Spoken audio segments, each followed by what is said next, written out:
Chapter 2. Life Force, Divine Light and Supreme Romance. Question 1. What is life force? How does and when life force becomes the divine light? Answer. Before understanding the concept of life force, one needs to understand clearly the basic concept of prana. Prana is a subtle force. Prana is the life of a jiva. Life force or prana is the subtle energy, which animates the gross body. If prana leaves or goes out of the body cannot survive, body collapses, for example at death. Therefore prana is the basis for survival. One can sustain his body without solid food and water for some time depending on the reserves of body, but without prana, in gross words breath, it is merely a question of a few moments only. Prana is a part of the breath that goes or travels automatically to different physical organs during all the states of the body. Prana is a subtle energy contained within the breath that goes in and out by itself. The breath is God, and as we cannot live without the mercy of God, and so we cannot survive without breath. The breath, which we take, gets converted in different constituents as soon as it enters the body. Breath has all the constituents required for sustaining the body or life since we breathe in void or akasha, which contains in subtle form all the 5 basic elements, that is earth or solid, water, fire or agni, air or prana, akasha or ether. That is why some yogis can sustain themselves for years together by knowing the art of perfect breathing and converting the various constituents of the breath in different constituents as required by the body and its various systems. Prana is a part of the air we breathe. Part of the inhaled air gets converted into prana as it enters in our lungs through the nostrils. This undifferentiated prana is further get transformed or changed into different type, that is Vyana Prana, Samana Prana, and Apana Prana. These transformations occur from the main prana in the human system as this prana passes through heart center or dhara chakra and other energy chakras downwards in the body. How all these transformation takes place is still the mystery to be solved and understood. Presently, this whole process of biomechanism of all these transformations is beyond imagination. Vyana Prana, after getting transformed from the main undifferentiated prana or breathe, performs the activities of circulation and governs the circulation of vital force and energy throughout the entire body systems. In other words, Vyana Prana governs the circulation of subtle pranic energy in 72,000 nerves of the entire system. If the transformation of pranic energy to Vedic pranic energy is not appropriate and robust, then the some parts of the body is deprived of the pranic energy and different physical problems start originating from those parts of the body where this pranic energy has not able to reach. Then various existing dormant physical problems are likely to manifest in the body. Acupuncture therapy, to some extent, is helpful in diverting this energy to such locations where acupuncture is made, provided there has been the transformation to Vyana pranic energy from pranic energy, and there is only resistance in the passage of flow of energy of Vyana Prana. Basically, Vyana Prana acts as the medium for transportation of various pranic energies. part of the main or undifferentiated pranic energy is transformed and converted into the Samana Prana or energy. This energy is required for the proper functioning of all the vital systems of the body. Basically, Vyana Prana transports and distributes the Samana energy or prana depending on the need of the particular vital system of the body. Therefore, every main system and auxiliary body system get pranic energy by the required proportion by Samana Prana through the Vyana Prana. Another important function of the body is its excretory system. By this system, toxins and excreta of the body are removed. The Apana Prana governs this activity of the body, which is another constituent of the main or undifferentiated pranic energy. The removal of all types of body toxins is totally governed by the Apana energy or prana. Any disturbance in the Apana energy system, its conversion from the main pranic energy and distribution etc., can lead to all the related problems of the system. Medicines taken for rectification of the vital system for overcoming varieties of such problems help temporarily. Under the effect of medicines with less of pranic energy, the system starts functioning for a short interval, but effects of medicines can eventually deteriorate the system and lead to the permanent damage. Basically, in absence of any of the pranic energies including Apana, Vyana, Samana and Prana, assistance of medicines or tonics for rectification is very temporary, and the system reverts back to the non-functional mode as soon as the catalytic effect of the medicines is over. In short, prana and pranic energy is the God-given divine nectar or amrit that helps us to live healthy and happily without the use of external medicines. The body has the capability to rectify the various systems by the help of different pranic energies.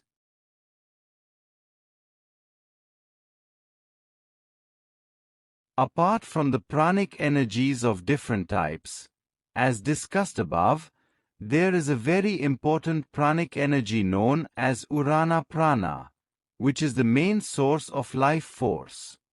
This Udana Prana is the main source of life and is itself the divine energy required for the self-realization. This needs to be generated in the system by yogic practices under the direction of Sat Guru or True Master and by the blessings of God's grace. This divine energy of Udana Prana ultimately awakens the Kundalini, and by its vertical travel through the spinal cord, it gets transformed into the divine light and acts as the carrier of soul to the supernal. This is the highest secret in the path of self-realization. This, if achieved, will be the highest achievement of the human life in his birth. This leads to Savikalpa to Nirvikalpa Samadhi and final mergence with the supernal. But all this is feasible by the grace of Almighty, Guru Kripa or blessings, and even to start this activity by the self-efforts is possible by His grace only. The Udana Prana can be generated in the system by the help of the most sacred and secret techniques given by Guruji and Mahavtar Babaji. Nowhere in spiritual literature have these types of techniques been discussed. Only the aim of human life and the art of living etc.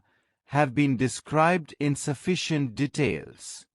Basically, the very close interaction of Apana Prana with Vyana Prana along with Samana Prana releases the magnetically charged spiritual atoms in the Udana in the Nabhi or navel center of the human system.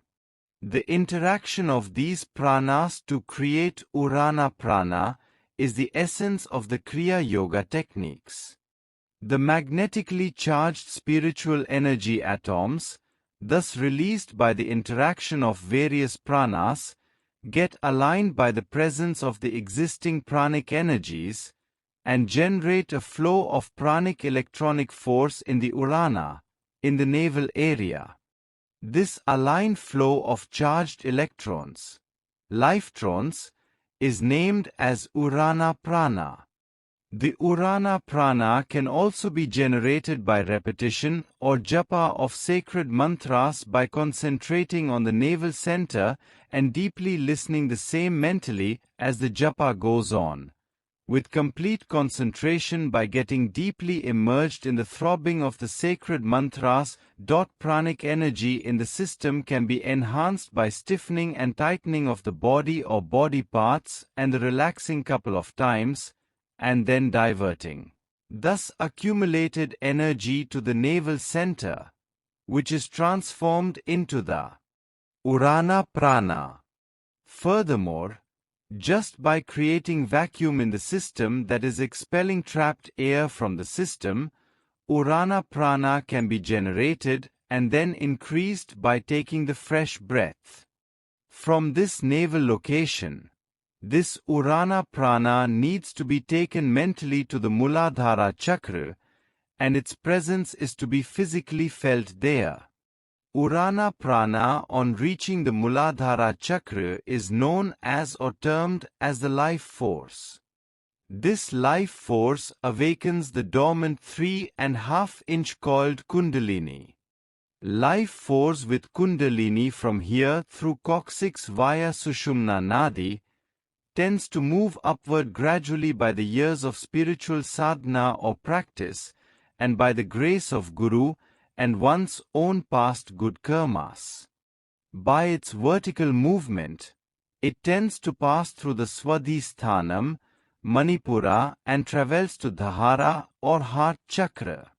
Further, it moves through Vishuddhi chakra where life force gets purified, and then passing through Lambika chakra, it reaches at the Agya chakra as the divine light. At Agya chakra, the point between the eyebrows, the Udana Prana or life force or divine light is concentrated. Its concentration for long duration is really very difficult. It is like holding the wind without enclosures and having no boundaries. But by regular practice and God's grace, gradually sadhaka finds that duration of its concentration increases as the divine light passes through the Akula chakra. From this location, after a long practice, transformed divine light moves upward towards Sahasrara, and most of the mental energy or residues, which could not be transformed into the divine light, stays back at Agya chakra. The life force on passing through Dhara or heart center carries with it by its magnetism the pure tiny human soul or Jivatma, which rests at Dhara chakra. It is much less than the size of an electron, and it is irresistibly drawn to the life energy up to the Agya chakra, till it arrives at this Agya chakra center. Here the soul rests after getting purified at the Vishuddhi and Lambika chakras. The Jivatma tries to leave and forget all its horizontal plane problems or issues, while resting uninterruptedly without any thoughts at Agya chakra. The human mind tries to get dissolved in the soul or get separated from it at this location. It turns into pure sensation without any thoughts, and thoughtless stage is achieved at this junction. At this stage rate of breath is also minimized. Basically it is breathless and thoughtless stage. Breath basically gets suspended at this stage. If this stage at the Agya chakra is achieved and Agya chakra is sufficiently energized, the life force turns gradually into divine light and sadhaka just becomes root, the Jada without Chetna or consciousness. The life force after turning into pure light takes the vertical sky travel and adopts the pathless path. Thus light travels upwards through Brahmanadi and gradually by the grace of Almighty, it travels vertically up to the Unmani. At Unmani it turns into purest light, and on taking further vertical pathless path, it penetrates Sahasrara Chakra, 1,000-petal lotuses, on a way to merge with the supernal. This is the highest blissful stage. It merges with the supernal light and comes or returns back to Unmani Chakra. It is a stage of Savikalpa Samadhi. And this process goes with awareness and at times without awareness of the sadhaka or aspirant. If by the God's grace it merges and does not come or return back, it is the Nirvikalpa Samadhi. Generally, while alive and attached to the gross body in a human life, sadhaka is blessed by Savikalpa Samadhi. This can be for a few seconds to maximum of 3 minutes. It is a blissful stage as if river water is merged in the ocean and by the force of ocean waves, water is pushed back into the river, and this divine process goes on, as and when a sadhaka is in deep meditation. The return or pushed back water to the river is now the mixed water containing graceful sweet and salty texture of divine nature. It is like a threshold of Jivan Mukta stage and is a very mystical and personal anubhuti or experience of the advanced sadhaka or aspirant. However, upon leaving the body at the time of death, sadhaka takes Nirvikalpa Samadhi by his grace and become Jivan Mukta, the free from bondage of birth and death.